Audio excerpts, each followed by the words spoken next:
Hozirgi kunda Yangiyer shahrida 12 ta maktab, jami 8514 nafar o'quvchi tahsil olib kelmoqda. Ushbu maktablarning barchasi yangi baholash tizimiga o'tkazildi.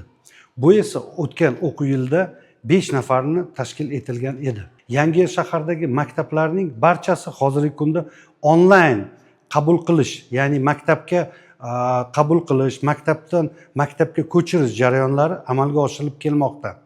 O'tgan o'quv yilida 4 maktablarimizda yangi zamonaviy hamda badiiy adabiyotlar bilan jihozlangan kutubxonalar tashkil etilgan.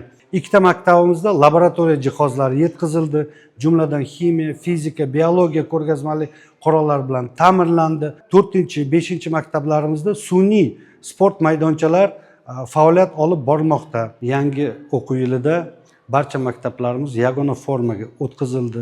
Jumladan 3-maktab, 9-maktab, 1-maktab o'quvchilar esa milliy libos, do'ppi kiyish an'analarini joriy etilgan holda o'quv yilini boshlab keldi. Bu jarayon esa boshqa maktablarga ham tatbiq etilish rejalashtirilgan.